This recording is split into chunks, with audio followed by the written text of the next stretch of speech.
नमस्कार दोस्तों, जेएनयू युवा के इस फेसबुक पेज पर आप सभी का स्वागत है। और आज का जो मैं सेशन ले रहा हूं, वशिष्ठ भाई को बहुत बहुत आभार और जेएनयू युवा टीम को बहुत बहुत आभार। मेरे हिस्से जो सेशन दिया गया वो है सोशल मीडिया ने किस तरह से पत्रकारिता को, मेन स्ट्रीम जर्नलिज्म को बदल कर रख दिया है। इसे मैं दो हिस्सों में इस पर मैं चर्चा करने जा रहा हूँ। पहला हिस्सा होगा जो टेक्निकल एस्पेक्ट है कि कैसे इवॉल्व होता है वेब और फिर सोशल मीडिया वेब में कैसे आती है, और दूसरा हिस्सा होगा कंटेंट पार्ट की कहाँ से किस तरह से कंटेंट जनरेशन हो रहा है।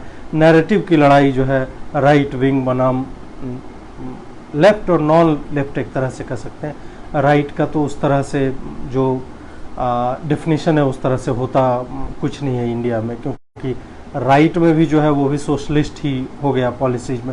ये बात अलग है कि वामपंथियों ने वामपंथ छोड़ दिया है, मतलब वामपंथ मेनली हिंसा वाला है तो उसमें तो वो चिपके हुए हैं। वामपंथ से जो सर्वहारा की लड़ाई की बात करते हैं तो वामपंथियों ने सर्वहारा को त्याग दिया और गोली बंदूक लेके उनको ब्लैकमेल करते हैं, उनकी महिलाओं का रेप करते हैं, अपने काडरों का, अपने फीमेल फ्रेंड्स का रेप करते हैं, सेक्स स्लेव बना के रखते हैं। इस तरह की खबरें आई हैं।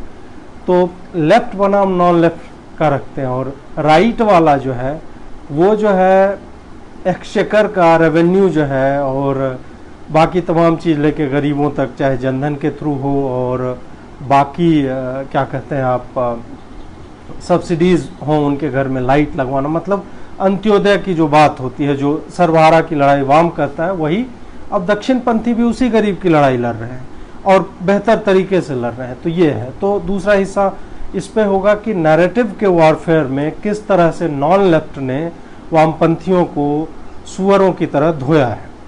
तो पहला एस्पेक्ट ये है कि हम वेब की जब बात करते हैं तो वेब 2.0 से बात करते हैं कि वेब 1.0 क्या था कि उस पर आप कुछ भी पब्लिश कर रहे हैं, कोई आदमी कंज्यूम कर रहा है। ये आपको 2004-5 से पहले तक विदेशों में हो रहा था। भारत में वेब के मेन स्ट्रीम होने में और वेब 2.0 जिसको बोलते हैं, वेब 2.0 क्या है? वेब 2.0 वो है जैसे कि मैं अभी वीडियो डाल रहा हूँ और आप इंटरेक्ट कर रहे हैं, आप उस पर कुछ लिख रहे हैं, मुझे फीडबैक मिल रहा है। पहले वेब पे ये नहीं था, जिस तरह से मेन स्ट्रीम मीडिया पहले काम करती थी। तो 2010 के आसपास जब भारत में इंटरनेट का स्पीड थोड़ा सा बढ़ता है, स्मार्टफोन जो है थोड़े चीप होने लगते हैं और लोगों के हाथ में पहुंचने लगता है, और स्टूडेंट्स जो है वो लैपटॉप, ये सब जो है हर घर में एक लैपटॉप पहुंच जाता है स्टूडेंट्स के घर में, और वहाँ से वेबसाइट्स का और ये सब ब्रॉडबैंड की शुरुआत होती है बड़े बड़े शहरों में। तो वहाँ से नैरेटिव को लिखने का, पॉलिटिकल अगर ब्लॉगिंग करे, पॉलिटिकल लिखने की बातें करें तो वो ब्लॉग्स पे आने लगता है, और उसके बाद फिर पोर्टल्स धीरे धीरे बनने लगते हैं। हर एक मीडिया साइट जो बड़े बड़े हैं तो उनके पोर्टल्स अब आने लगते हैं, और वो जो है फेसबुक पे भी अपना प्रेजेंस दिखाने लगते हैं, और नॉर्मली एक मोबाइल साइट्स उनके बनते हैं। जैसे याद होगा आपको वेब पोर्टल आता था WAP. मान लीजिए timesofIndia.com और इस तरह का। उसके बाद फिर m.com करके आया। तो ये सारी चीज़ें जो है ये वेब 2.0 और भारत में किस तरह से इंटरनेट एक्सपैंड कर रहा था उसके समय का है। तो अगर आप देखेंगे कि 2010 को अगर हम एक मार्कर माने कि जब एक्चुअल में फेसबुक मेन स्ट्रीम हो रहा था और उसी वक्त ऑरकुट का डिमाइज हो गया, ऑरकुट खत्म हो गया, तो वहाँ पे क्या होती थी फेसबुक पे 2010 का ज़माना याद कीजिए, फेसबुक और ट्विटर पे भी कुछ हद तक कि लोग एक्सप्लोर कर रहे थे, लोग जानना चाह रहे थे कि यहाँ पे होता क्या है। तो और उस समय कैरेक्टर्स की लिमिट भी थी, 500 से ज़्यादा कैरेक्टर आप एक पोस्ट में नहीं डाल सकते हैं, ये सब चीज़ें थी। कमेंट को लाइक आप नहीं कर सकते थे उस समय तक। तो उस समय सिर्फ और सिर्फ ये भी एक तरह से एक तरफा हो रहा था, और कुछ फ्रेंड्स जो थे जो पोस्ट को लाइक करते थे, इस तरह से होता था, शेयर नहीं कर सकते थे, तमाम तरह की चीज़ें हुआ करती थी। तो ये उतना इंटरेक्टिव नहीं था, इसलिए लोग फोटो जो है और वो क्या कर रहे हैं और हंसी मजाक वाला जो है ये सब चलता रहता था कि वो सिर्फ कनेक्शंस बना रहे थे उस वक्त। उसके बाद क्या होता है कि कुछ समय के बाद, 2 साल के बाद आप रख लीजिए, 2012 के एंड तक जो है थोड़ा पॉलिटिकल ये होने लगा। और पॉलिटिकल इसलिए होने लगा कि 2011 के नवंबर में फेसबुक ने पोस्ट में कैरेक्टर की लिमिट 63,296 या 92 ऐसे कर दी, और सितंबर में 500 से 5,000 किया था, फिर नवंबर तक पुश कर दिया था। तो उसके बाद जो है लोगों ने लंबे लेख जो है लिखना शुरू किया। और लंबे लेख का मतलब ये होता है कि उसमें आप हर एक एस्पेक्ट को डाल सकते हैं, आप स्ट्रक्चर करके कंटेंट लिख सकते हैं। और ये मैं ओपिनियन मेकर्स की बात कर रहा हूँ। ओपिनियन मेकर अब कौन होता है? ओपिनियन मेकर हमारे आपके जैसे लोग हैं जिनको कई लोग पढ़ते हैं, कंज्यूम करते हैं और उनसे इंटरैक्ट करने की कोशिश करते हैं कि आपने ये जो लिखा है क्यों लिखा है, इसका क्या मतलब है। कभी समय रहा तो जवाब दे सकते हैं, नहीं रहा तो अगले पोस्ट में लिख देंगे या भूल जाएंगे, ये भी आपको देना पड़ेगा। तो ओपिनियन मेकर्स जो है उस टाइम में 2012 से जो है लिखना शुरू करते हैं, और तब से एटमॉस्फेयर जो है फेसबुक पे थोड़ा सा पॉलिटिसाइज होने लगता है। और जो लोग ब्लॉग लिखा करते थे, आपको याद होगा ajitbharati.blogspot.com, ajitbharati.wordpress.com, इस तरह की आप लोगों में से भी कई लोग लिखते होंगे। और ये भी याद रखिए कि 2010 के बाद ही हिंदी कैरेक्टर्स देवनागरी में और भारतीय भाषाओं में वो सब लिखना शुरू होता है। 2010-11 के बाद ये आता है, और 12-13 में जाके ये मेन स्ट्रीम होता है कि हम और आप देवनागरी में टाइप कर सकते हैं। देवनागरी में टाइप करने का बहुत बड़ा इम्पैक्ट होता है। उससे इम्पैक्ट ये होता है कि गांव के जो बच्चे थे और गांव के जो लोग थे, जो इस नया नया फ़ोन भी उसके पास आया था और उन्होंने फेसबुक को एक्सप्लोर करना शुरू किया था, उनके पास हिंदी को हिंदी में लिखा हुआ मिलने लगा। हो सकता है उन्हें अंग्रेज़ी के रोमन कैरेक्टर्स का नहीं हो अनुभव, वो नहीं समझते हो। इसने पूरे गेम को चेंज कर दिया, खास करके हिंदी पट्टी की अगर बात करें तो। और इसी कारण से 2013 का एटमॉस्फेयर क्रिएट होने लगता था, उस पर भी आएंगे। 2013 में एक और चीज़ होती है 11, 12 और 13 में कि इंटरनेट का स्पीड जो है बढ़ता है, और जो 16 में पूरा का पूरा गेम ही चेंज हो जाता है जब 4G डेटा बहुत चीप हो जाता है। तो उसका एक अलग एस्पेक्ट है वीडियो के आने का, उस पर भी अलग चर्चा करेंगे। तो ये हिस्सा जो मेरा था ये सिर्फ आपको ये बताने का था कि सोशल मीडिया कैसे इवॉल्व होता है, और वहाँ पे कैसे वो लोग आ गए जो पहले ब्लॉग लिखा करते थे और ब्लॉग का लिंक शेयर करते थे फेसबुक पे। अब उन्हें लगा कि Facebook itself is a blog और यहाँ ज़्यादा ऑडियंस है, आप सिर्फ लिंक डाल देंगे तो उसको बहुत लोग नहीं पढ़ते थे। ये अभी भी होता है कि मैं अपने लेख का अगर लिंक डाल दूं तो वो बहुत ज़्यादा लोग नहीं पढ़ते हैं, उसके नीचे कोई इंटरेक्शन नहीं होता है। वही पूरा का पूरा पोस्ट भले ही वो 5,000 वर्ड्स लंबा क्यों ना, उतने शब्द क्यों ना हो, लोग उसको पढ़ते हैं, उस पर इंटरेक्शन होता है। तो इसका मतलब ये है कि लोग कहीं और नहीं जाना चाहते हैं, एक बार और क्लिक करके वहीं पे अगर उन्हें डायरेक्ट वीडियो मिल जाए वहीं देख लेंगे, डायरेक्ट लेख मिल जाए तो वहीं पढ़ लेंगे।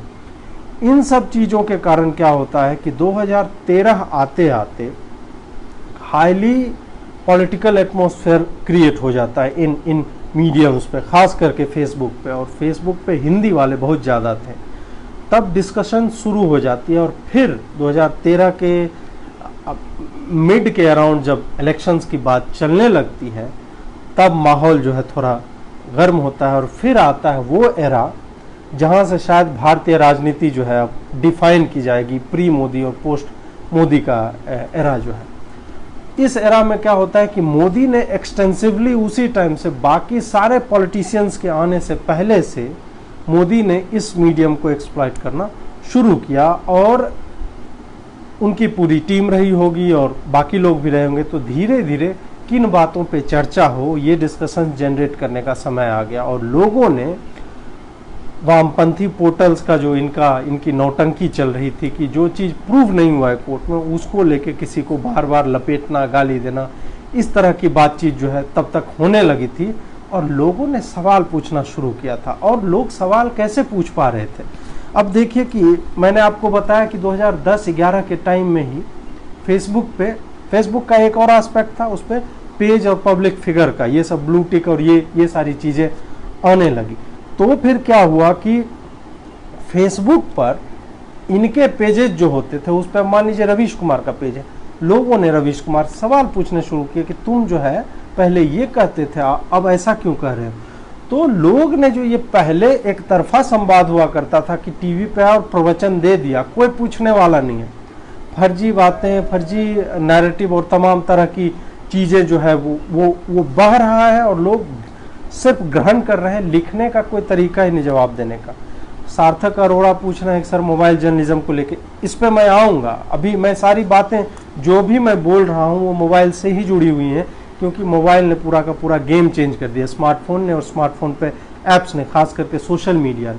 तो क्या हुआ कि ये सारे पेजेस जो पहले उतना इंटरेक्शन इन तक डायरेक्ट नहीं आ रहा था, फेसबुक के थ्रू इनको एक नया प्लेटफॉर्म बना, लेकिन उसका एक और दूसरा एस्पेक्ट ये जुड़ा कि लोगों ने इन पेज पे जाके सवाल पूछने शुरू कर दिए।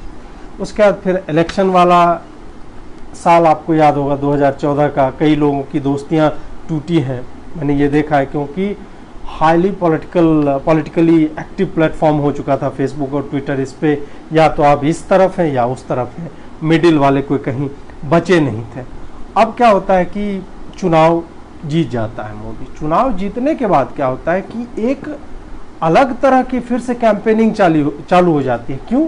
क्योंकि इन लोगों को लगा कि सारे लोग साथ मिलने के बावजूद भी, माहौल तो पूरा बना था उस हिसाब से, मोदी को डिफीट नहीं कर पाए। इनको लगभग जो है मतलब क्लियर मेजॉरिटी एनडीए को मिल गई थी, भाजपा को भी मतलब शायद 275, अगर मैं गलत नहीं तो भाजपा अपने बल पे भी क्लियर मेजॉरिटी में था। इन सबको देखते हुए जो वामपंथी जो थे उनको लग रहा था 220 210 तक आएगा और फिर जो है आर्म ट्विस्टिंग टाइप चलेगा और कोई एक जयललिता आएगी और एक वोट से सरकार गिर जाएगी और इनके जो है कानून जो है पास नहीं हो पाएंगे, बिल्स और तमाम तरह की बातें। वो सब चीज़ें गायब हो गई क्योंकि देश का मूड जो है बदल गया था। और देश का मूड क्यों बदला था उस वक्त? देश का मूड इसलिए बदला था क्योंकि एक तो मीडिया जो है रेकलेस एक ही तरह की कवरेज कर रही थी और दूसरा ये था कि यूपीए ने इतने घोटाले कर दिए थे, उनकी इतनी बुराइयां सामने आ गई थी कि लोग पक गए थे। लोगों को लगा कि भाई कोई मतलब नहीं है, इससे जो है मुक्ति चाहिए। एक महीना आ गई है वो मुझसे बात करना चाह रही है शायद। खैर, तो अब क्या हो जाता है कि लोग जो उदासीन हो गए थे कांग्रेस के रिजीम से और उनके out and out Muslim appeasement को लेकर, वो बहुत बड़ा एस्पेक्ट है। आपको ये देखना पड़ेगा कि इन लोगों ने ऐसा क्या किया जो लोग मोदी को वोट दिए और एक बार नहीं दो बार दिए। तो उसमें मुस्लिम अपीजमेंट को और मुसलमानों के अपराधों को, नक्सलियों के अपराधों को, आतंकवादियों के अपराधों को मुखर होकर ये लोग डिफेंड करने लगे। ये 2014 की मैं बात कर रहा हूँ, उसके बाद से क्या होने लगा 2014 के बारे में। उसके बाद काफ़ी चीज़ें हैं बात करने के लिए, लेकिन मैं आपको मेरा मुख्य जो नैरेटिव होगा अभी बोलने का वो हिस्सा इस पे फोकस्ड होगा, केंद्रित होगा कि 2014 के बाद से किन किन चीज़ों को लेके इस देश में बातचीत बहुत ज़्यादा हुई, लेकिन सोशल मीडिया के होने के कारण उनका सत्य जो है सामने आता गया और वो नैरेटिव ध्वस्त होते गए। अब देखिए कि हेट मॉन्गरिंग चालू हो गया था 2014 से। आप देख लेंगे कि कुछ पत्रकार जो काफ़ी निष्पक्ष माने जाते थे, जैसे रवीश कुमार है, और बाकी तो गोद में ही खेल रहे थे कांग्रेस के रवीश कुमार, लेकिन तब तक लग रहा था कि जर्नलिज्म कर रहा है, उसके बाद बोरा आ गया। तो क्या होता है कि वो बिल्कुल ही आलोचना और घृणा दोनों में थोड़ा सा अंतर है।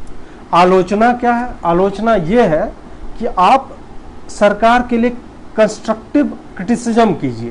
कंस्ट्रक्टिव क्रिटिसिज्म यह है कि ठीक है, तुम कह रहे हो कि तुमने सारे गांव में बिजली लगा दी, ठीक है, 40 मिनट का तुम्हारे पास प्रोग्राम है और सरकार कह रही है कि हमने बिजली जो है सारे गांव में 100% कवरेज हो गया, और एनडीटीवी को 3 गांव ऐसे मिल जाते हैं पूरे देश में जहां पोल नहीं पहुंचे, जहां बिजली नहीं है। तो 70 साल के बाद अगर गवर्नमेंट जो है हर जगह पे क्लेम कर रही है कि 100% कवरेज हो गया और तुम्हें 3 गांव मिल रहा है, तो तुम्हारे 40 मिनट के प्रोग्राम में 37 मिनट इस बात को सेलिब्रेट करना चाहिए था कि 70 साल से उन गांव में बिजली नहीं पहुंची है, लेकिन 3 गांव अभी भी हैं। 3 मिनट तुम्हें उन 3 गांव पे भी, वो भी डिस्प्रोपोर्शनेट है। तुम्हें एक लाइन सिर्फ बोलना चाहिए था कि हालांकि सरकार दावा तो कर रही है लेकिन 3 गांव में नहीं पहुंची, और आशा है कि सरकार इस प्रोग्राम को देखने के बाद वहां भी पहुंचा दे। तुमने वहां क्यों नहीं पहुंची बिजली, इस पे डिस्कशन करने की कोशिश नहीं कि तुम सिर्फ इस पे लटके रह गए कि 100% नहीं, 99.999973% तक ही जो है पहुंचा। इस तरह की बात है। तो यहाँ पे मंशा जो होती है जर्नलिज्म की, वो आ जाती है सामने कि तुम वाकई क्या कहना चाह रहे हो। तुम सिर्फ एक डेटा नहीं वहां पे फेंक रहे हो, नहीं, तुम लोगों को इन्फ्लुएंस करना चाह रही हो कि सरकार झूठ बोल रही है। झूठ कितना प्रतिशत है उसमें वो तुम नहीं बताना चाह रहे, क्योंकि उसका कोई औचित्य नहीं है, उसका कोई मतलब नहीं है कि वो एक्चुअल में झूठ है। झूठ तब होगी ना जब मंशा खराब होगी कि कहीं बिजली नहीं पहुंची और सरकार ने कह दिया 100% में पहुंच गई, 3 गांव में नहीं पहुंची। तो ये होता है कि तुम आलोचना में तुम उस व्यक्ति से घृणा करते हो, इस कारण तुम इस तरह की खबरें दिखाते हो।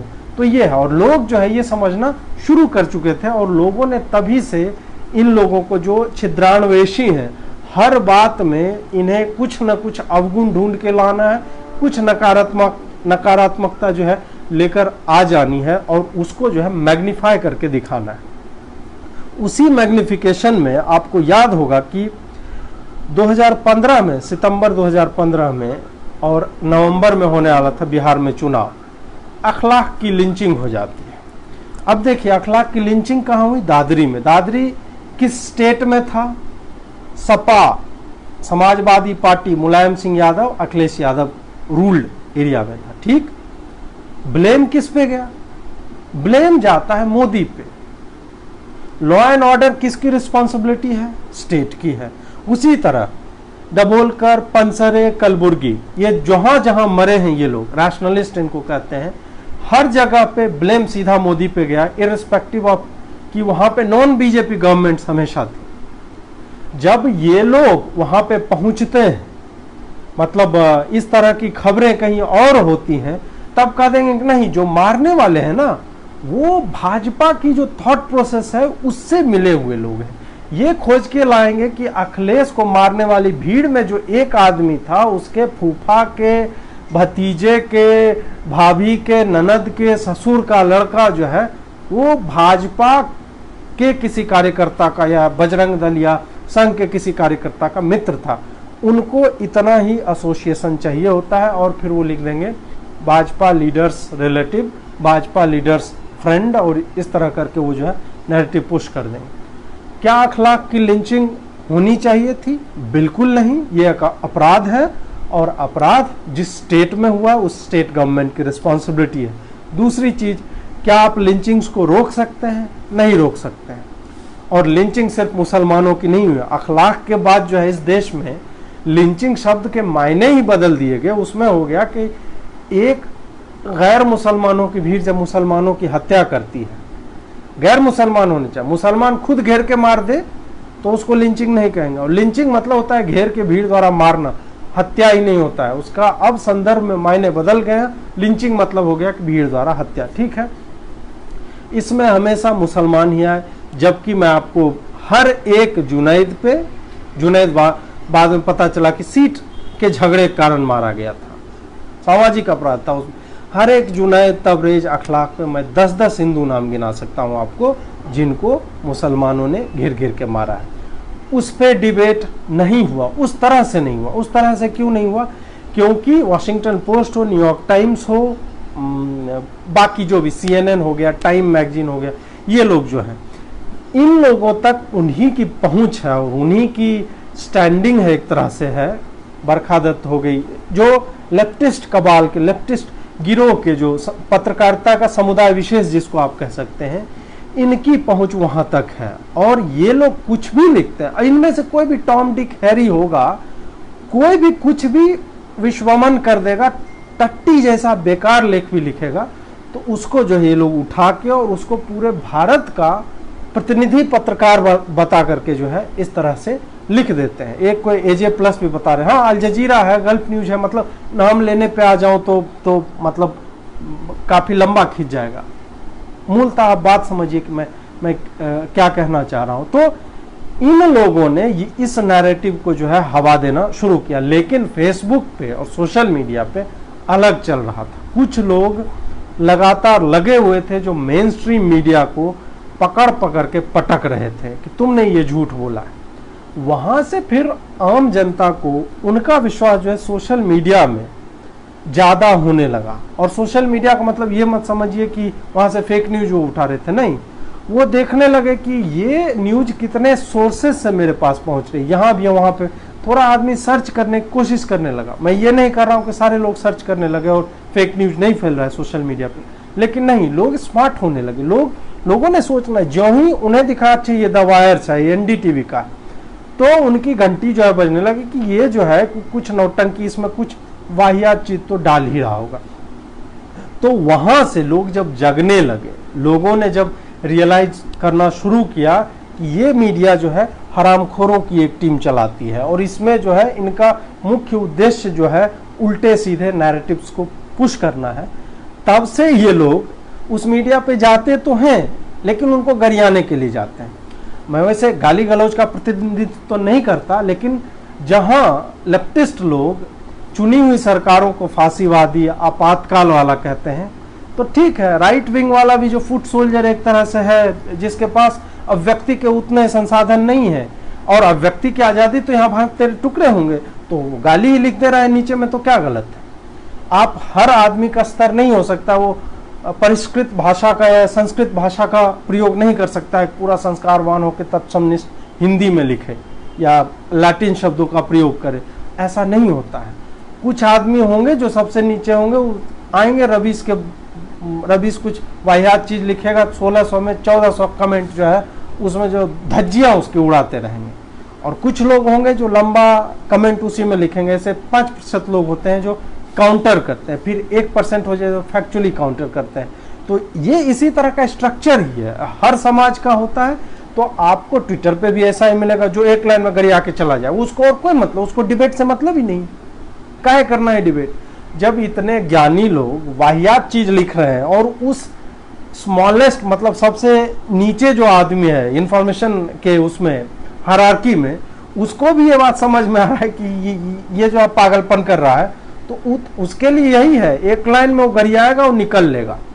और इससे होता क्या है, ये एक्सपेक्ट नहीं कर रहे थे वामपंथी हरामखोर सब ये लोग कि इन लोगों को कोई इस तरह से भी, ये तो हमेशा हुआ है ना कि बाहर की पार्टियों में मालबोरो पिएंगे, मतलब निजी पार्टियों में जो छोटे छोटे होंगे, और बाहर में लाल चाय और बीड़ी पीते हो झोला बांध के, आपको वुडलैंड का जूता होगा, ठीक है, और गरीबों पे ये लोग जो है वो कहानी कविता लिखने लगते हैं। तो इनका दोगलापन तो इस तरह का है, जेएनयू में ऐसे दोगले भरे हुए हैं। अब जो है उनकी भी शुरुआत हो गई, उनको फ्लश आउट किया जाएगा घेर घेर के। आपने देखा कि ये लोग कैसे 2000 मतलब इसी साल की जनवरी में 3, 4, 5 जनवरी को इन वामपंथियों ने वहां पे क्या किया था, जामिया से रीइंफोर्समेंट्स मंगवा के वहां रखे हुए थे, डंडे लाठी पत्थर जमा किए हुए थे और उसके बाद अटैक कर दिया इन्होंने। आप देखिए कि वो लड़का, एक शायद प्रशांत नाम था, एक मनीष था, मनीष जांगीर, एक लड़की थी नॉर्थ ईस्ट की, उनको किस तरह से इन्होंने बुरी तरह से पीटा और उनकी जान पे बनाई थी। रूम में घेर घेर के ये वामपंथी गुंडे जो है, आतंकी इनको कहना चाहिए, गुंडा तो बहुत छोटा वर्ड है, तो ये लोग किस तरह से काम कर रहे थे। तो ये सारी चीजें सोशल मीडिया के कारण जो है काउंटर करेंट्स जब आने लगे, जब हर चीज का काउंटर आने लगा कि नहीं तुम ये प्रपंच फैला रहे हो। और अब आज के डेट में जो है इनका प्रपंच जो है 10 मिनट नहीं टिकता, क्योंकि इंफॉर्मेशन का एक्सेस और 4G जो है बहुत सही चीज हो गया, उससे तुरंत आप जो है काउंटर प्रस्तुत कर सकते हैं। ठीक है, तो ये हुआ अखलाक वाली बात, मैंने आपको बता दी कि ये 2015 में हुआ और उसका इम्पैक्ट ये हुआ। उस समय देखिए कि लोग तक, और कुछ शायद बीजेपी के कैंपेनिंग में और बिहार में जिस तरह का माहौल बन रहा था उसको देखते हुए चल रहा था, तो उस बीजेपी अकेली जा रही थी उस वक्त, जेडीयू के साथ जो इनका टाई अप जो है ब्रेक हो गया था। तो उस माहौल को देखते हुए वो हार जाती है ये लोग, मतलब ये लोग चुनाव हार जाते हैं। अखलाक वाला हुआ और अखलाक वाले के बाद होने लगा कि इस देश में तो भाई खाली लिंचिंग हो रहा है, और बीफ वाला नैरेटिव खूब दिन तक चला था। अब बीफ वाले नैरेटिव पे क्या है, गौमांस बैन है इस देश में, तो फिर स्मगल क्यों कर रहे हो तुम। पहली बात, आप गौरक्षकों को ब्लेम नहीं कर सकते हैं, वो अपने धर्म को लेके, गाय को बचाने को लेके काफी सीरियस हैं, और उन्होंने बहुत कम बार अटैक किया है।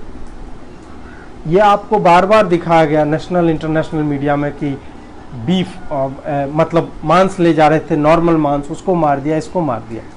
स्वराज्य मैगजीन है, उसके साइट पे जाके देखिए और एक खबर आपको मिलेगी कि पिछले 20 महीने में 20 हत्याएं जो हुई हैं वो बीफ माफिया की। ये लोग कैटल की स्मगलिंग करते हैं, उनको कहीं पे रोकता है तो मुसलमान उसको गोली मार देता है। तो मरने वाले 19 लोग मुसलमान हिंदू थे जिसको मुसलमानों ने मारा है, जो गाय लेके जा रहे थे। हर बार एक ही मजहब का इंसान क्यों गाय चुराने में इंटरेस्टेड है भाई? बैन है जब तो क्यों कर रहे हो? सबसे पहली चीज यही है कि गाय की स्मगलिंग, कैटल स्मगलिंग बैन है, गाय का मांस बैन है, तो उसकी मूवमेंट क्यों हो रही है? उसको कोई रोक रहा है तो वो लॉ अबाइडिंग सिटीजन है, वो रोक रहा है, उसको रोकने का हक है। जैसे तुम अपनी मजहबी कारणों से कोरोना में भी मस्जिद में इकट्ठा होने की जिद पे अड़े हुए हो, उसी तरह कोई आदमी गाय को लेकर इतना सेंसिटिव हो सकता है कि वो उसको अपनी मां मानता हो और उसकी स्मगलिंग उसके सामने हो रही है तो उसको रोकने का प्रयत्न करेगा। हाँ, अगर वो हिंसक हो जाता है, लॉ एंड ऑर्डर का इशू है, उसमें पुलिस को आना चाहिए। उसके बाद आपको पता है कि मुसलमानों ने कितने पुलिस वालों के ऊपर गाड़ियां चढ़ा दी हैं? आप लिखिए car smuggler run over cop, Google में जाके लिखिए, आपको मिल जाएगा। आपको किसी प्रकाश मेश्राम की हत्या कैसे हुई, कांस्टेबल जो थे उनके बारे में पता चलेगा। आपको पता चलेगा कि कांस्टेबल, मुझे नाम ध्यान से याद नहीं है, कि उन्होंने बैरिकेड लगाए थे, उनको पता चला कि पिछला नाका तोड़ के लोग आ रहे, लगाया था, सीधे चढ़ा दिया उसके ऊपर। कितने पुलिस वाले इसमें घायल हुए, कितने लोग मरे हैं इसमें। बीफ माफिया है ये। गौ रक्षकों को तुम जो है गुंडा मत बनाओ। यही होता है कि इनके कुकर्मों के जो परिणाम होते हैं उस पे ये लोग फोकस्ड हो जाते हैं, कुकर्म पे कोई फोकस नहीं होता है। तुम गाय चुरा के भागी क्यों रहे थे? ऐसी क्या चुल मचती है तुम्हें इस देश में कि तुम एक चीज का सम्मान नहीं कर पाते हो दूसरे धर्म का? हम तुम्हारा लाउड स्पीकर बजने देते हैं, 5 बार सुनते हैं हम अजानों को। क्यों सुने हम अजानों को? और कहां लिखा हुआ है कि अजान लाउड स्पीकर पे बजेगा? लाउड स्पीकर बंद करो, हटाओ। अपना अजान करना है घरों में करो, मस्जिद में करना है, आकंठ मुंह से बोलो। तुम लाउड स्पीकर से पूरी दुनिया क्यों सुनाते हो? लेकिन वही है पीसफुल कोएग्जिस्टेंस जो हिंदुओं के जीन्स तक में वो इनग्रैंड है। हम कभी भी इन बातों को लेकर हिंसक नहीं होते हैं।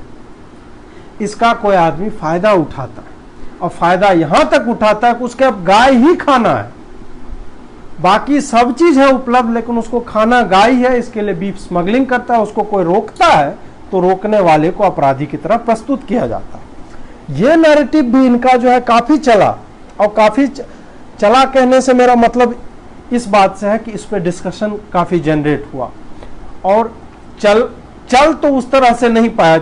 चल का मतलब ये है, मेरा चलने का मतलब ये है कि वो जो है आम लोग भी इस पे डिस्कस करने लगे। लेकिन नहीं, जब आम लोगों तक खबर पहुंची कि नहीं वो गाय लेके भाग ही क्यों रहा था, पहला सवाल ये है, तो लोग जो स्मार्ट होने लगे, लोगों ने पूछना शुरू कर दिया।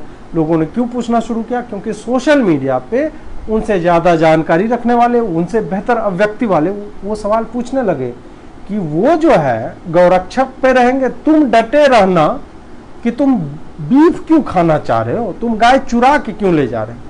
गोधरा वाली बात याद कीजिए, गोधरा को हिंदुओं पे कैसे पिन कोई कर सकता है भाई? 59 कार सेवकों को किसने आग लगाई? कश्मीर में तुम कैसे कह दोगे? पंडित नरसंहार और पलायन जैसे छोटे शब्दों में लपेट देते हो। हिंदुओं का 100% से 4% पॉपुलेशन हो जाता है, मुसलमानों ने बुचर किया है वहां पे, और तुम कहते हो कि नहीं ये पलायन था। ये लगभग 700-800 सालों में आपने सोचिए, आप सोचिए कितने हिंदुओं का नरसंहार बैचेज में हुआ होगा, मुसलमानों ने किया होगा कश्मीर में। वो नैरेटिव आज तक आपको पढ़ाया जाता है कभी हिस्ट्री के बुक्स में? कश्मीर में क्या हुआ था 30 साल पहले? ये तो बहुत रिसेंट चीज है। उससे पहले ऐसा क्या हुआ? क्या हिंदुओं ने नसबंदी करा ली कश्मीर में कि उनके बच्चे ही नहीं हुए और वो 4% पे आ गए? या मुसलमानों ने सिस्टमैटिक तरीके से उनका सफाया, और सफाया मतलब कत्लेआम, धारदार हथियार से गले उतारना। मुसलमान कश्मीर में ये कर रहा था और ये कर रहा है। इस इसलिए जब भी कोई नैरेटिव, ये मैं सलाह आपको दे रहा हूं कि जब भी कोई भी चीज आती है, दिल्ली दंगे की भी मैं आगे बात करूंगा, उसमें भी आप देखिए किसके घरों पे पत्थर मिल रहा है, एसिड बम मिल रहा है, और उसको कैसे नचाया गया, मुस्लिम का पोग्रोम हो रहा है, जिनोसाइड हो रहा है। आप इसलिए हमेशा उसकी जड़ में जाइए कि ये हुआ क्यों। तुम जो है फाइनल प्रोडक्ट मुझे मत दिखाओ। सोशल मीडिया का पावर यही है कि मेन स्ट्रीम जब फाइनल प्रोडक्ट के ऊपर डिबेट करने लगता है तो सोशल मीडिया को हमेशा उसके प्रोसेस पे सवाल उठाना चाहिए कि यहां तक हम पहुंचे कैसे, अंकित शर्मा को गोद कैसे देगा कोई, क्यों मुसलमानों ने हत्या की और वहां पे उतना आगजनी की, क्यों? ये सब सवाल पूछिए। ये एक विजिलेंट आदमी का, एक जागरूक नागरिक का कर्तव्य है, और सोशल मीडिया का यही इस्तेमाल होता है। ठीक है, अब जो है अगला आप याद कीजिए, रोहित वेमुला वाला कांड। उसके बाद क्या हुआ कि दलित पे चर्चा होने लगी। रोहित वेमुला का अगर आपको याद हो सुसाइड लेटर में क्या था, उस आदमी ने कहा था कि आदमी की वैल्यू मात्र एक वोट बनाकर रख दी गई है।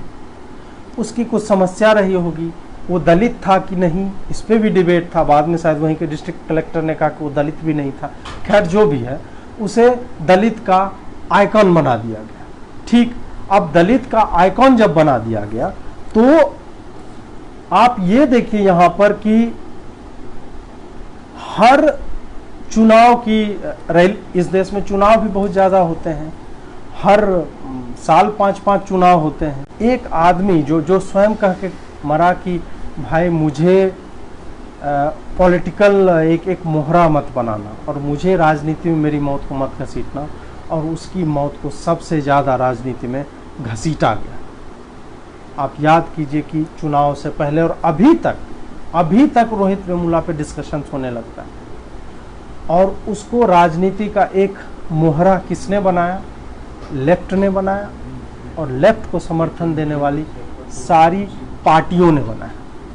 तो आपको ये भी देखना पड़ेगा। उसके बाद क्या होता है मैं बताता हूँ कि रोहित वेमुला की आत्महत्या के बाद 3 दलित छात्राओं ने शायद केरल या तमिलनाडु के किसी डेंटल हॉस्पिटल में आत्महत्या की।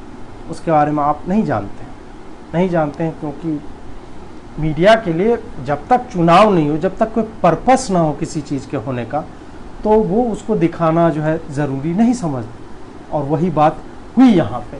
रोहित वेमुला का केस आया, जैसे अखलाक के बाद लिंचिंग इस देश में हर दिन होने लगे थे, उसी तरह रोहित वेमुला के बाद जो है दलित वर्ड पे जो है, यहाँ दलित को पीट दिया गया, वहाँ दलित को नहीं चलने दिया। अब देखिए, इस बात से इनकार नहीं है कि कथित निचली जातियों के साथ इस देश में अत्याचार होते रहा, पिछले 200 सालों से डॉक्यूमेंटेड है। उसके पहले मुसलमानों ने, मतलब मुसलमान बलात्कारी शासकों ने और फिर अंग्रेज़ों ने क्या घालमेल किया, क्योंकि न तो ये शब्द हमारे शब्दकोश में आता है, सनातनियों के शब्दकोश में, न किसी उपनिषद पुराण कहीं पे भी इस तरह का जिक्र है। फर्जी का बोल दिया जाता है कि 5000 सालों से जो है अत्याचार हो रहा, कहीं पे ऐसा कुछ नहीं है। ये पिछले 300-400 साल में जो है हमारे सोसाइटी में करप्शन आया है, और उसके जिम्मेदार हम लोग हैं, हिंदू समाज है उसके लिए जिम्मेदार। क्योंकि 5000 सालों से नहीं हो रहा था तो इसका मतलब ये नहीं है कि पिछले 500 सालों से भी नहीं हो रहा।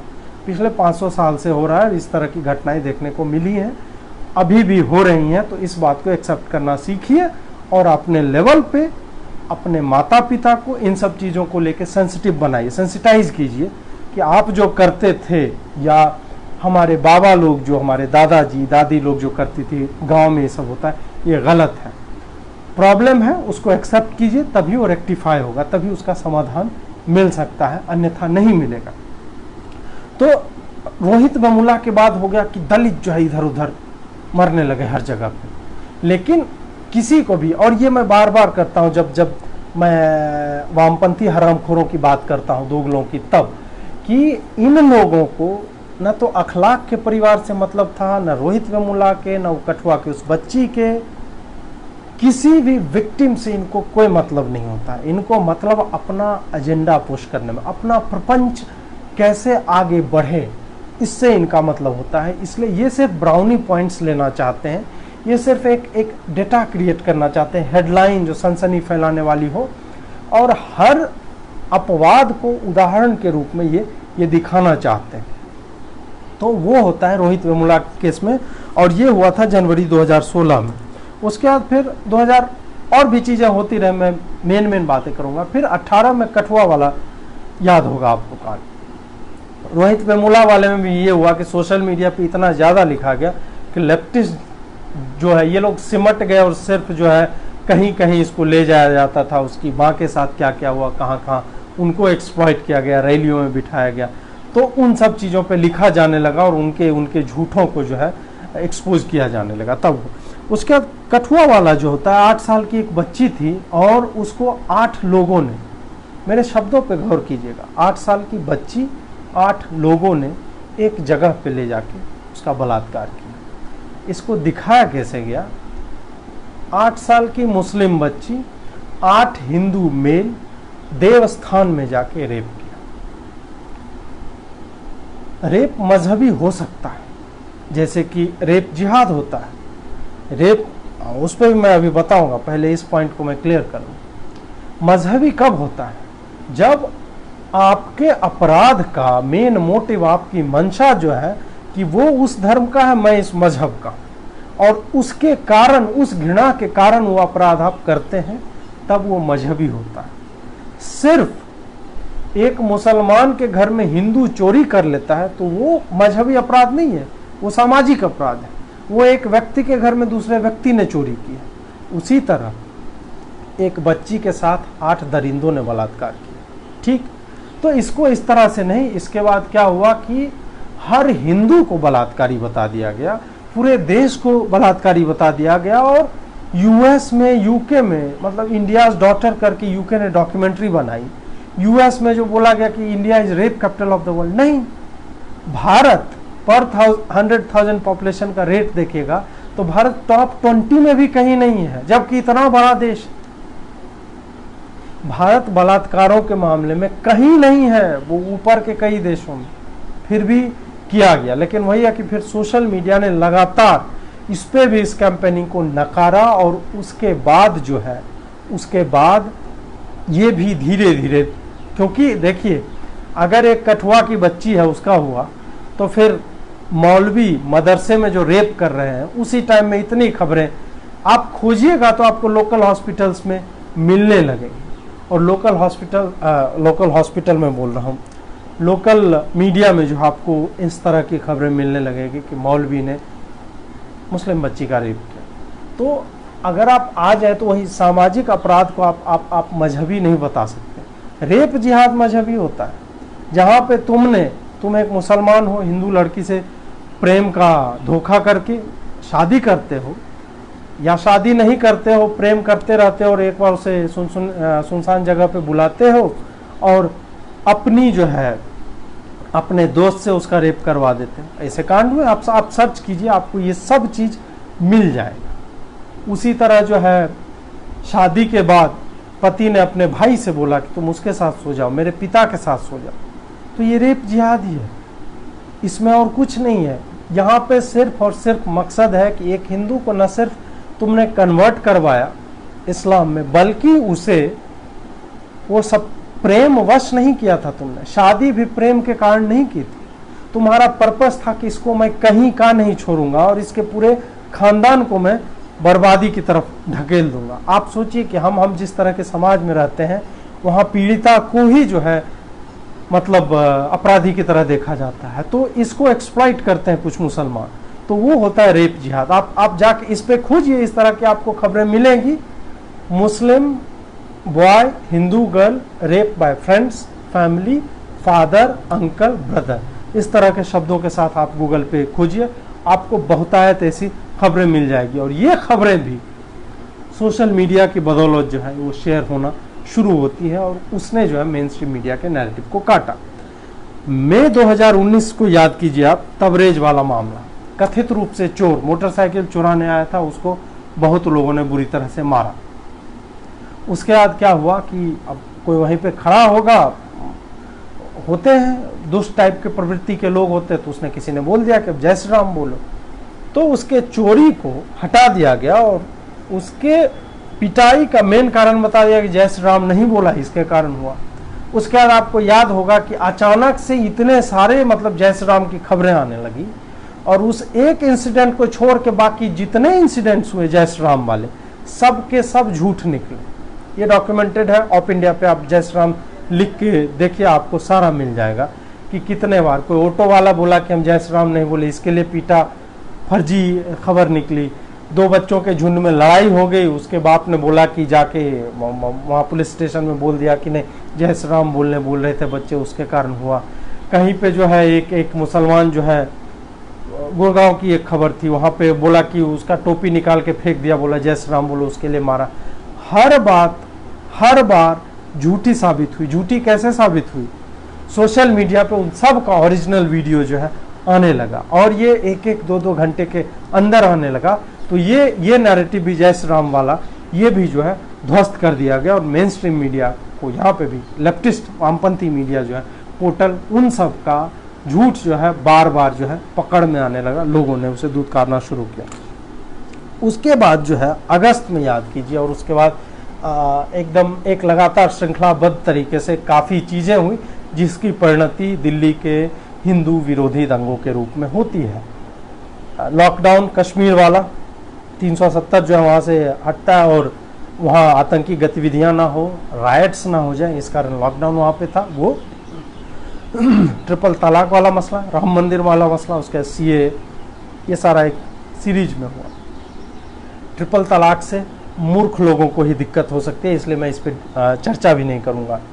कश्मीर वाले में क्या हुआ? कश्मीर में हुआ प्रिवेंटिव मेजर्स हैं, अगर ऐसा नहीं करती सरकार तो वहाँ पे पत्थरबाजी होती, आगजनी होती, आतंकवादी आते, ये सारी चीज़ें होती। उसके लिए ज़रूरी था कि वहाँ जो इमरजेंसी टाइप का रूल जो है अप्लाई किया जाए, वहाँ लोगों को कंटेन किया जाए और धीरे धीरे स्मूथ किया जाए, ठीक है। और ये प्रिकॉशनरी मेजर्स हैं ताकि हिंसा ना हो सके। उसको फिर कैसे दिखाने लगे लोग? एक ने लिख दिया कि 60,000 लोगों को मार दिया गया, फर्जी खबर। बीबीसी में ये राना अयूब जो है, सहला राशिद है, वायर जो है, इन सब ने लिखना शुरू किया कि वहाँ तो अब इमरजेंसी हॉस्पिटल में सर्विसेज नहीं है और लाशों का ढेर लगा हुआ है, इमरजेंसी मेडिसिन वहाँ पे नहीं पहुँच रही। जबकि लॉकडाउन जिस दिन से इन्फोर्स हो रहा था और जिस दिन से 5 अगस्त से जो है जो ये विभाजन हो जाता है, केंद्र शासित प्रदेश बना दिया जाता है लद्दाख और जम्मू कश्मीर को अलग करके, तब से उससे पहले ही राशन,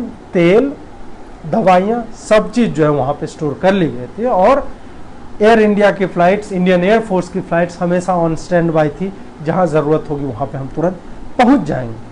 सरकार ने एक चरणबद्ध तरीके से सब चीज़ को कंटेन करने का सोचा हुआ था, वो बहुत ही स्मूथली हो गया वहाँ पर, ठीक। राम जन्मभूमि वाला आया तो उसमें भी योगी सरकार है यूपी में, लॉ एंड ऑर्डर का आपको पता है कि कितने बेहतरीन तरीके से उन्होंने जो है कंटेन किया, नियंत्रण में लिया। उसके बाद सीएए आता है। सीएए में यहाँ के मुसलमानों के लिए कुछ है ही नहीं, फिर भी जो है इन सब चीज़ों का कि कश्मीर तो हमारा था, गजवाए हिंद वाला है, ट्रिपल तलाक कैसे कर दिया हमारे पर्सनल लॉ में, मतलब रहोगे इंडिया में, बाकी टाइम सरिया नहीं कि चोर का हाथ काट दो, पत्थर से मार दो उसको चौराहे पे, नहीं, तब तुमको सीआरपीसी और इंडियन पीनल कोड चाहिए। ट्रिपल तलाक में कि एक महिला की न इज्जत की परवाह है किसी को, वो खाएगी कहाँ, न एलिमनी की परवाह कुछ, ने 3 बार बोल दिया, लिख दिया, टाइप कर दिया, कुछ में भी उसको जो है बेघर कर दिया उस महिला को। उसके बारे में अगर कोई सरकार सोच रही है तो उससे दिक्कत होने नहीं, ये हमारे लॉ में जो है, तुम्हारे लॉ में तो इंडियन पीनल कोड फॉलो कर रहे हो, उस टाइम ही हो गया तुम्हारे लॉ में, तो जहाँ शरिया वहाँ चले जाओ भाई, जो इस तरह की विचार रखते हैं, जिधर शरीयत का है उधर निकलो, यहाँ क्या कर रहे हो इस देश में? इस देश में हो संविधान मानना पड़ेगा, इंडियन पीनल कोड मानना पड़ेगा और संविधान संसद में जो भी डिसाइड होगा उस हिसाब से चलना ही पड़ेगा, क्योंकि तुम इस देश के नागरिक हो, उम्मा के नागरिक नहीं हो। भले लगता हो तुम्हारा फेथ जो है उम्मा के लिए ही हो, लेकिन नागरिकता जब तक इस देश की है तो यहीं के रूल्स लागू होंगे। और यहाँ की संसद अगर तय करेगी कि ट्रिपल तलाक इलीगल है, यहाँ की सुप्रीम कोर्ट तय करेगी कि ट्रिपल तलाक इलीगल है, तो वो इलीगल है, वो तुम्हारे लॉ, पर्सनल लॉ पे जो है कोई हमला नहीं है। सीएए को उल्टा सीधा पढ़ा के और फिर यहाँ पे जो है बवाल काटने की कोशिश की गई। एक नौटंकी शाहीन बाग में चली, दूसरी कुछ जगहों पे यूपी में चली। 30 लोग मरे हैं यूपी में, 30 लोग। उसमें कोई सुलेमान जो है गोली लेके बिजनौर में मार दिया किसी को, कोई मेरठ में मार रहा था। उसको कंटेन करने में यूपी सरकार को थोड़ा समय लगा, लेकिन वहाँ पे कमोवेश हो गया।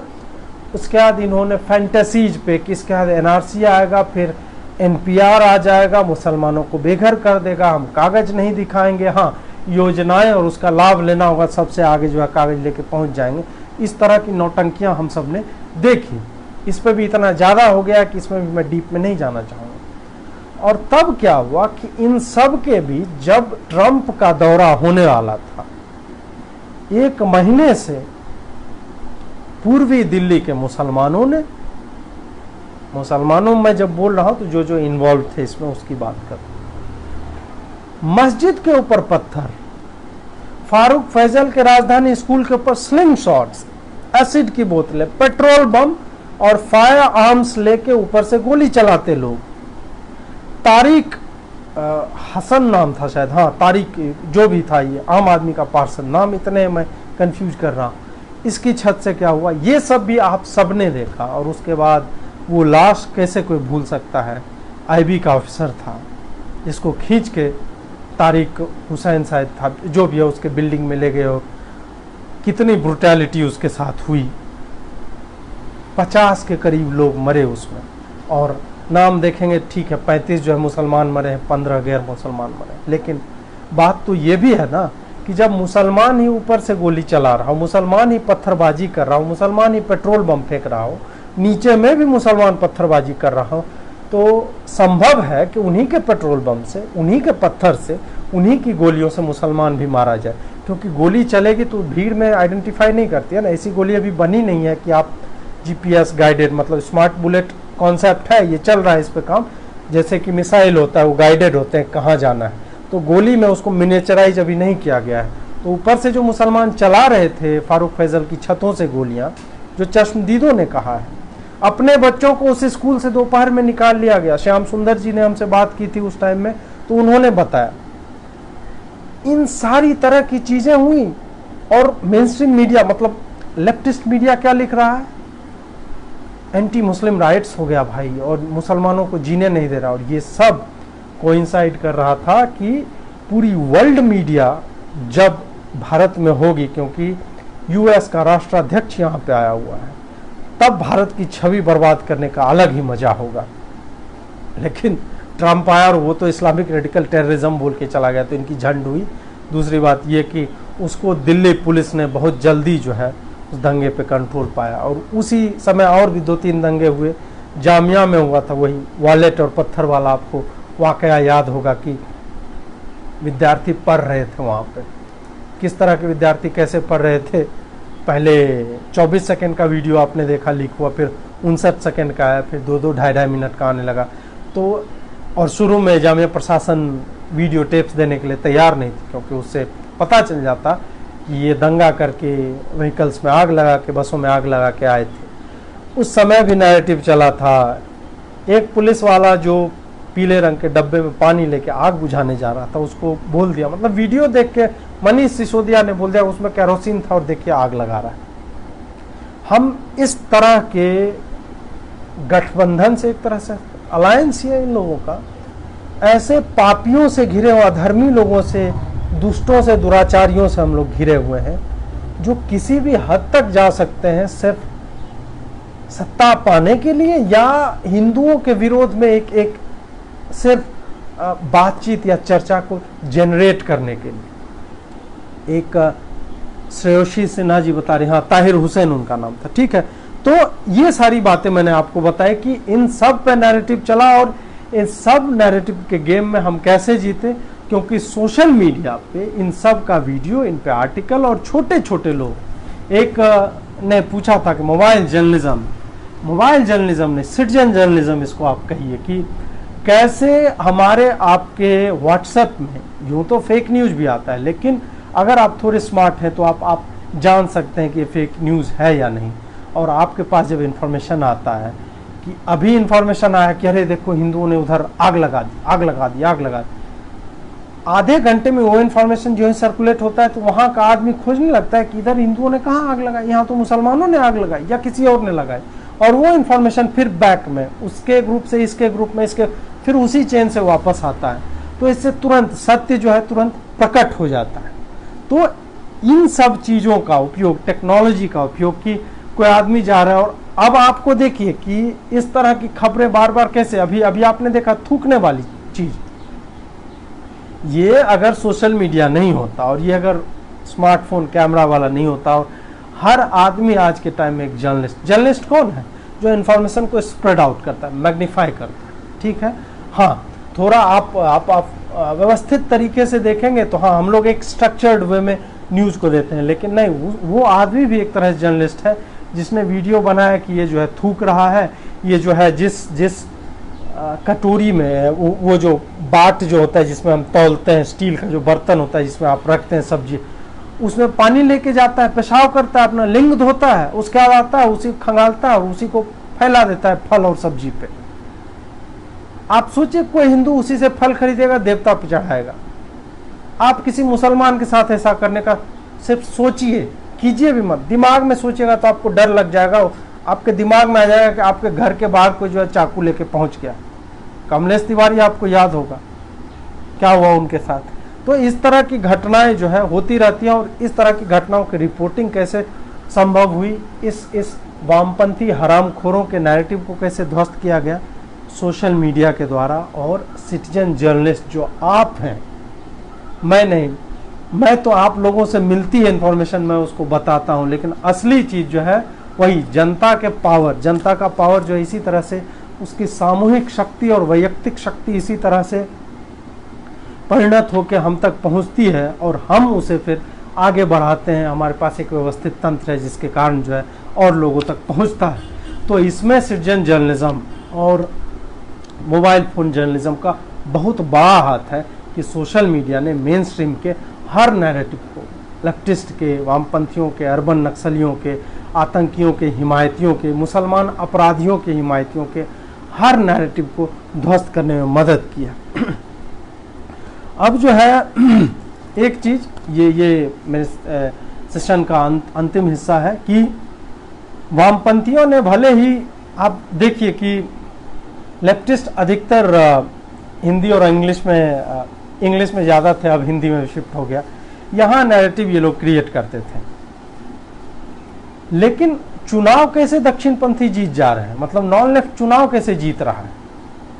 चुनाव इसलिए जीत रहा है कि ये डिस्कशन जो है सतही तौर पे ऊपर ही ऊपर हो रहा है, ये एक लिमिटेड एनवायरनमेंट में हो रहा है कि वही लोग इस चर्चा का हिस्सा है जो ये निर्णय कर सकते हैं कि ये बात सही है कि गलत।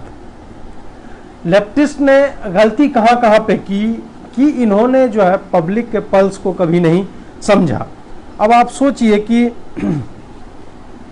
जहां पे किसी के घर में बिजली आ रही, किसी को घर मिल रहा है, किसी घर में गैस चूल्हा आ रहा है सब्सिडाइज, किसी घर तक सड़क बन गई है, किसी को मुद्रा योजना से लोन मिल रहा है, किसी के फोन में डायरेक्ट जो है पैसा आने की सूचना मिल जाती है, तमाम तरह की चीज, शौचालय जैसी बेसिक नेसेसिटी किसी की फुलफिल हो रही है। आपको लगता है कि वो रवीश कुमार का वो शो देख के प्रभावित हो जाएगा कि 3 गांव में अभी भी बिजली नहीं पहुंची है? एक गांव की, बेगूसराय के एक गांव की महिला रवीश को 2 मिनट तक वीडियो पे क्यों गरियाती है? आप सोचिए इस बात को कि रवीश को लेके चर्चा सिर्फ इंटेलिजेंसिया नहीं करता है, अकादमिक चर्चा नहीं हो रही है, या जो फेसबुक पे ग्रामेटिकली करेक्ट शुद्ध वैयाकरणिक हिंदी लिख रहे हैं तत्समनिष्ठ भाषा नहीं, वो जो अभोगिया सरधुआ पपिहवा बोलती है मेरे गांव की स्त्री, वहां तक उसके पापों का जो है वो गुब्बारा जो है ना फैलते फैलते वहां तक पहुंच चुका है, और ये सब मिलके एक एक पिन सब मार रहे हैं उसमें। और तब अब यह आलम है कि रवीश कुमार के स्टेटस पे आप जाइए और उस पे आपको 80 to 90% कमेंट जो है नकारात्मक मिलते हैं। तो इंगेजमेंट, बेशक रवीश कुमार के पोस्ट पे इंगेजमेंट बहुत ज़्यादा है, लेकिन वो इंगेजमेंट नकारात्मक है। इसका मतलब है कि पब्लिक जानती है कि तुम क्या कर रहे हो और तुम्हारे पास सिर्फ मजे लेने के लिए आती है। तो उसी मजे लेने के लिए उसी बात को जो है आम जनता जो फेसबुक पे नहीं है वो देखती है, इधर उधर वो भी समझती है। फेसबुक अब व्यक्ति के लिए एक प्लेटफॉर्म है और हर आदमी फेसबुक पे नहीं है, लेकिन हाँ उसके घर का कोई ना कोई है, वो चर्चा करता है इस बात पे और घरों में चर्चा होती है। अब यही है कि इन सब कारणों से सतही चर्चा ऊपर ऊपर होते रहा, लेकिन इसका आपको देखिए इम्पैक्ट आपको दिखता। अगर हम लोग डर रहे थे 2018-19 में, डर रहे थे कि यार इतना माहौल बन रहा है, मीडिया में सिर्फ नेगेटिव बातें जा रही हैं और क्या कहते हैं बाकी जगहों पे तुम डिस्कशंस देख लो, सारे चोर जो है इकट्ठा हो रहे हैं, देवगौड़ा वाला याद होगा ताजपोशी, उसमें क्या पता हार जाएंगे, लेकिन उससे ज़्यादा सीटें आ गई। इसका मतलब है कि आम आदमी को उसके प्रपंच से मतलब नहीं है, वो वोट देते वक्त जानता है किसको देना है। आम आदमी को ये लोग मूर्ख समझते हैं, ये लोग सोचते हैं कि हम एक्चुअल में नैरेटिव ड्राइव कर रहे हैं, लेकिन नहीं, नैरेटिव तुम ड्राइव नहीं करो, नैरेटिव अब जनता ड्राइव करती है। तुम खुद ही में बात कर लो ना, खुद ही में व्हाट्सएप खेलो, खुद ही जो है रवीश कुमार को वायर बुला रहा है, वायर को रवीश कुमार बुला रहा है, न्यूज लॉन्ड्री को प्रतीक सिन्हा बुलाता है, प्रतीक सिन्हा झबरा बुलाएगा, झबरा गंजे को बुलाएगा, गंजा पंचर छाप को बुलाएगा। इसी में जो है वो अपने में ही वो जो है इंटरब्रीडिंग एक तरह से कह सकते हैं, वैचारिक रूप से वो भीतर में ही संभोग इनका चल रहा है। वैचारिक संभोग में बोल रहा हूँ, मतलब गुस्सा मत होइए आप लोग। तो ये आपस में ही जो है वैचारिक रूप से लगे पड़े हैं, गुत्थम गुत्था हुए एकदम पूरा चल रहा है, इनका पसीने निकल रहे हैं और उस पसीने की बूंदों से आविष्कार हो रहा है अलग अलग नैरेटिव का, अलग अलग चीज़ों का। लेकिन वही है कि तुम खुद ही क्रिएट भी कर रहे हो, खुद ही उस बच्चे को पाल रहे हो। उस बच्चे को पड़ोसी नहीं पाल रहा है तुम्हारा, खुद पैदा किए, खुद पाले, खुद ही उसकी टट्टी भी धो रहे हो तुम, और खुद ही रो भी रहे हो कि हमारा ट्रैफिक घट गया है, हमें सब्सक्रिप्शन की ज़रूरत है, हमें पैसे दीजिए, हम सही न्यूज़ आप तक पहुंचा रहे हैं। आप देखिए इन लोगों की अपील जाके देखिए और नीचे में गाली गलौज देखिए कैसे इन लोगों को घेर के। मुझे पब्लिक फंडेड प्लेटफॉर्म से समस्या नहीं है, हम लोग भी आप लोगों के समर्थन से, सहयोग से ही चलते हैं। एक बहुत बड़ा हिस्सा है आप लोगों का जो 10 रुपये से लेकर 10,000 तक, कुछ लोग लाखों में हमें सहयोग करते हैं, उससे हम भी सर्वाइव उसी तरह से करते हैं। लेकिन हमें जो है हमारे समर्थक जो है वो नीचे में मोह भंग वाले नहीं आते हैं। इन लोगों के नीचे जाके देखें कि इन लोगों का क्या हाल है। और सबसे अंत में राइट विंग के लोगों के, आप लोगों के, और जहाँ तक मेरा ये वीडियो जा रहा है उन लोगों के लिए एक सिर्फ छोटी सी सलाह मैं आप लोगों को देना चाहूँगा कि अभी सफूरा जरगर वाला आप लोगों ने एपिसोड देखा, दंगाई है मतलब आरोपित, और उस पे जब चल ही रहा था कि उसके प्रेगनेंसी की खबर आती है, और उसको जो है वहाँ पे फिर जो चिरकुट लोग हैं जो आप लोगों के बीच, उनसे मेरी अपील है कि इस तरह के काम मत करो। जो ऑलरेडी अपराधी है, पुलिस ने उसे पकड़ा है, अभियुक्त है, वो अभियुक्ता है, उसको क्यों तुम सिंपैथी गेन करने का मौका दे रहे हो कि देखो मैं प्रेग्नेंट थी, मैं शादीशुदा हूँ कि नहीं, कुंवारी हूँ कि नहीं। That is none of your business. उसके गर्भवती होने पे तुम्हारा ध्यान क्यों जाता है? ये व्यभिचारियों वाली मानसिकता है। अपराध को कंडेम करो, अपराधी कैसा दिखता है, उसका सूरत कैसा है, उन सब चीजों से तुम्हें क्या मतलब? उसके 72 बॉयफ्रेंड थे, उसे कोई मतलब नहीं होना चाहिए आप लोगों को। यहीं पे हम लोग फिसल जाते हैं और यहीं लेफ्ट वामपंथी चोरों के हाथों में हम लोग खेलने लगते हैं। तो ये मत कीजिए, पकड़िए। मेन मुद्दा जो है वो गोधरा बोले तुम 59 कार सेवक कोई पकड़े रहो, बोलो नहीं पहले इसका एक्सप्लेनेशन दो, उसके बाद हम बताएंगे गोधरा नरसंहार क्यों होता है। पहले नरसंहार हुआ उस बॉगी में, नरों का संहार हुआ वहां पे। वो दिल्ली दंगे बोले तो बोलो अंकित शर्मा गोदा क्यों, मस्जिदों के ऊपर पत्थर क्यों है, फैसल फारूक के छत पे पत्थर क्यों है। आप ये मत करने लगो कि उसकी लड़की जा रही थी, उसका ये हो गया। नहीं भाई, उससे कोई मतलब नहीं है। उसने गाल पे फक हिंदुत्व लिखा था, तुम उस बात पे टिके रहो। कैरेक्टर असैसिनेशन में मत बिजी हो जाओ, ये काम वामपंथियों का है। ये हरामीपना वो लोग करते हैं, तुम लोग मतलब अपने आप को वामपंथी हरामियों के स्तर तक मत गिराओ। वामपंथी दंगाई आतंकी जो है ये उनका काम है, ये व्यभिचारी होते हैं। इनका नेता जो है सीडी देने के बहाने बुलाता है हॉस्टल में और रेप करता है, ये तो उनका विशेषाधिकार है। जेएनयू वाले वामपंथियों की तरह बिहेव मत करो। इन व्यभिचारियों, इन कामांधों, इन सेक्स क्रेविंग वामपंथियों की तरह मत जाओ। ये इनका काम है, ये पापी दुष्टों का काम है। इस तरह से भटको मत नैरेटिव की लड़ाई में। फोकस्ड होके अपराधी है उसके अपराध पे डटे रहो कि नहीं तुमने पत्थर क्यों उठाया, तुमने भड़काया क्यों लोगों को। गर्भवती है, समलैंगिक है, उससे हमें क्या मतलब है?